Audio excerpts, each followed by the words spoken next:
Chair recognizes the gentlelady from New Mexico. Thank you so very much. You know, let me start here. But as we talk about what is happening to our communities and those of our families who face high heating bills or high cooling bills, I think one of the things that we've not talked enough about is the idea that a high-efficiency electric home rebate program actually saves our families money, doesn't it? And I guess in Tennessee, Chairman, are you aware of the number, I'm sure you are, the number of families in Tennessee that could benefit from the program? I respectfully would say I don't know the specific number, but in the great state of Tennessee, we are privileged to be served with probably the lowest cost consumer energy in the country by the Tennessee Valley Authority, which has really led the nation in so many ways to benefit its consumers, not only through these proposals, but through its tremendous efficiency and looking forward in terms of new technologies, clean energies, traditional energies, nuclear energies. I would suggest that our friends in New Mexico and across the country could look to that as a model. Actually, keeping we are. Yes. We really are. And Yes. I really do appreciate the idea that looking at the range of technologies that are available and to bring the cost of energy down, right? That's where we need to get to, is bring the cost of energy down. And Ranking Member, I loved your vision that you had of where we could be, because I think that's what's most exciting, is not, worried about an attack on gas stoves. I mean, I don't think gas stoves have rights. I love my gas stove, but I want a better, more efficient one. But really, people, right? We need to avoid attacks on people and the family, and instead have a vision that is, in some sense summarized by what's happening in Tennessee, of how they're looking forward to a vision of an energy future that does not have us dependent on Russia and what happens in the international markets, that does not have us dependent on China for their solar panels and what they might be doing. And that is, I think, a big concern, is what happens when we cede the territory to China for innovation. And that's part of what you were trying to warn us against. Is that correct, Ranking Member Capter? Yes, it surely was, and thank you so very much, Congresswoman Leger Fernandez. I must use this moment to say to every member of Congress, if you have not visited the water wastewater treatment plant here in Washington, D.C., put it on your to-do list, because you will walk into the 21st century. You walk in, and it's like nothing you've ever seen before. And speak to a young engineer there named Saul Pinter, because believe it or not, technology has been installed in that plant, which is, any water wastewater treatment plant is the largest energy cost in any city for the municipal government, all right? And they have figured out how to draw up the wasted power in the sewers. Are you ready for this? The waste heat, because the effluent in the sewers is 45 degrees to 75 degrees all year long. And after 100 years, a genius figured out, hey, wait a minute, it's under every city in America. We can use this power. They figured out a way to do it cleanly. And you go to the DC water facility, they conduct wedding ceremonies in there. I walked in and I saw a stairwell. I said, what is this for? They said, we do wedding ceremonies here. And then they take you out on the balcony overlooking the Anacostia River, which used to be a sewer itself. It isn't anymore, because America figured out it isn't healthy to have all these dirty rivers all over the country. So the last century thought ahead. We have to think ahead to energy and to the possibilities that exist. And when you see them, you're shocked yourself. You think, oh my goodness, it took 100 years to figure that out. But what it can do across America is extraordinary.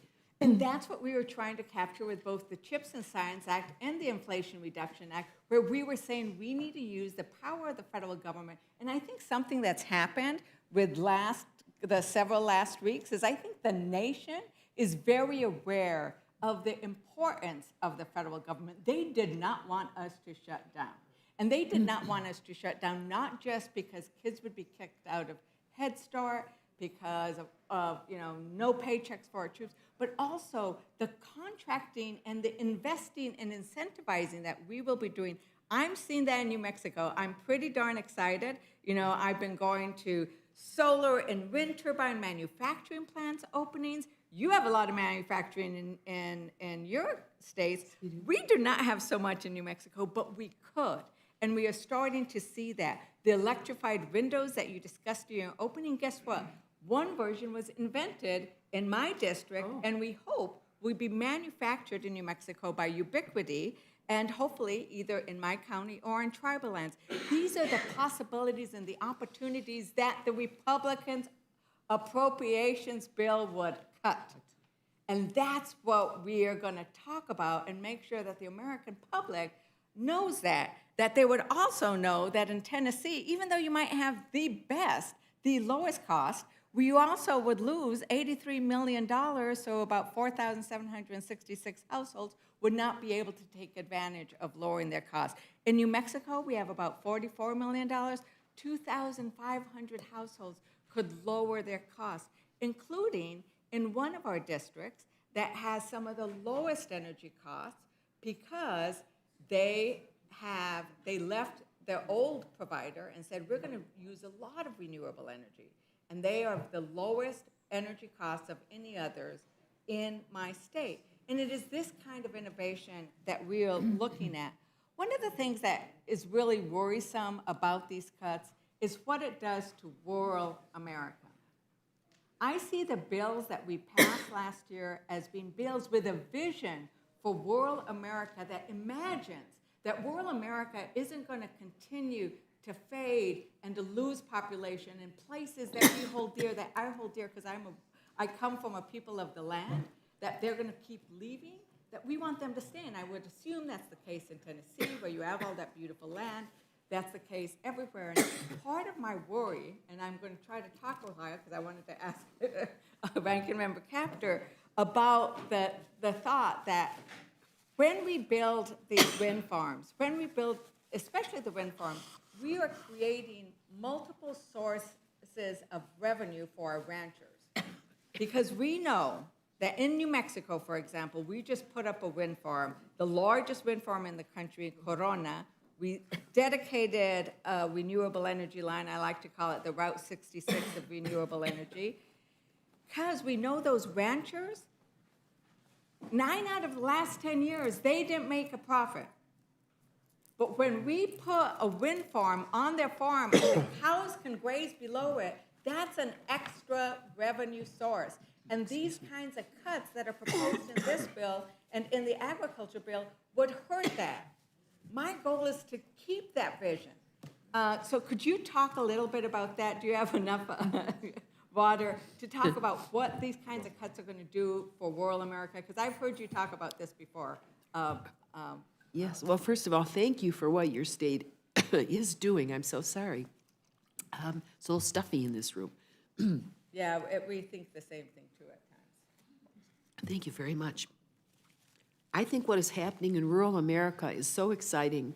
In the places that I represent, for example, some of our very progressive farmers are involved in developing, working with Rural Electric and the Inflation Reduction Act, building 1,000-acre solar fields on bad soil that'll never be used for agriculture. And then that power is used or through a power purchase agreement sent to another location. And local school systems are yielding $30 million over 30 years to go into those school systems as part of the way the legislation works. It is astounding. And rural America is able to do something locally with solar and wind and geothermal. And of course, in Ohio, we have the biofuels fields developing in soy and corn. We're just at the beginning of the biofuels age. And we see it coming along, and it's just so exciting. America's invention and capacity to create is coming forward, and it's there. We just have to release it. We just have to give it away to find the marketplace. And we see that in almost every sector now. I'm having a little trouble with geothermal, but that's because companies don't know how to use it effectively. But in terms of solar, that's moving along. Wind is moving along. Advanced nuclear, by the way, is moving along over a larger area. And conservation, we must never forget conservation, because now in Arizona, New Mexico, many of the states that are warm all the time, homes are being built in a way where water's being heated because the water heater faces south, and because of solar roofing, and because of what we're able to do now to both build in a more efficient way and conserve. 40% of our energy has to be conserved. We can't let it leach. We have to use it. And old technology isn't going to get us there. But you're seeing tremendous invention, especially in the western states, where power is so critical, right? So let me, just to ask the question is like, you're excited about, I'm excited. I'm actually seeing the chair nod his head up and down because I think he's kind of excited about what the possibilities are. But in your, just a yes or no, what will these kind of cuts do to realizing that possibility? It'll create a real drag. A drag on invention, a drag on investment. We don't want to have that drag. And as another example, in rural communities, the counties suffer because as families leave, the tax base shrinks. But what these wind farms can do and what these other things can do, in a rural county like in Lincoln in New Mexico, they're anticipating $1.3 billion in tax revenue over 30 years. They have never, ever seen this kind of tax revenue before. I need to make sure we continue to invest in our rural communities, our rural counties, and our rural ranchers, and I know you want to say something, Chair. I thank the gentlelady. Yes, I'd like to say several things. I can assure the gentlelady from New Mexico, first of all, I have the utmost respect for your state. Great Department of Energy resources at Los Alamos, Sandia, other places.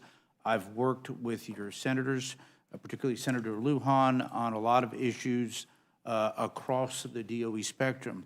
I can assure you that this bill that we put together in a very difficult fiscal environment, given the large amounts of funds that are already unspent and given the priorities across the DOE reservations, whether it's Oak Ridge, which I represent, Savannah River, New Mexico reservations, pick the national labs, pick the reservations. We have been abundantly fair and equitable, and I do believe that there are more than sufficient resources to attain those goals.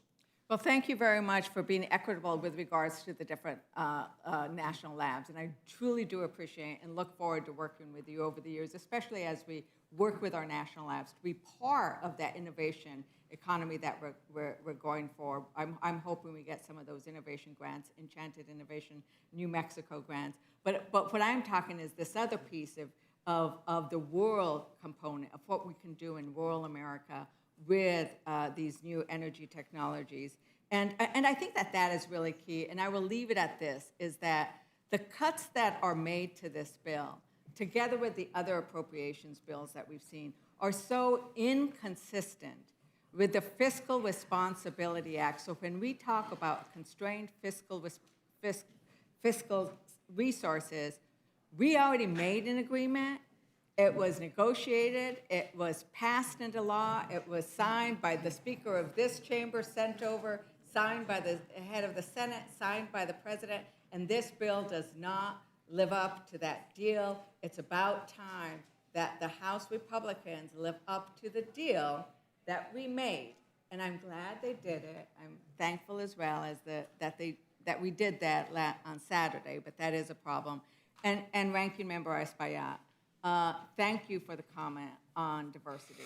I think that the idea of the pay gaps, last year as well as this year, I carry the Equal Pay Day resolution to point out how many more months a Latina must work to earn that of a man. And last year, it was 11 months.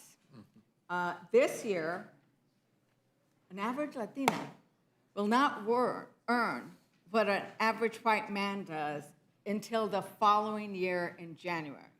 And so when we talk about that, we do not need to address the issue of diversity. We are telling John Adams, who wrote in the Federalist Papers, that this body should be a miniature of America. And if we're going to be a miniature of America that beautifully reflects what America is, back then he was thinking of townsfolks and rural folks, but now we know it's much more beautiful than that. And that's why we need to keep these going. Do you want to add anything else to that, Ranking Member Espaillat? Of course, and just to highlight, Congresswoman, some of the great work that has been done by this Office of Inclusion, and Equity and Inclusion, Diversity. Since its inception, the office has assisted approximately 2,678 candidates and conducted over 1,526 consultations with employing offices. The office has also referred 6,441 resumes for consideration to hiring managers and help approximately 730 job seekers land congressional careers. So this is the kind of work that this office has done, cutting it, dwarfing it, or moving it to another agency represents a compromise of his original mission, which, as you stated, is so important for the future of our nation. All right, so in honor of John Adams, we should just keep it where it is. And with that, Mr. Chair, I yield back.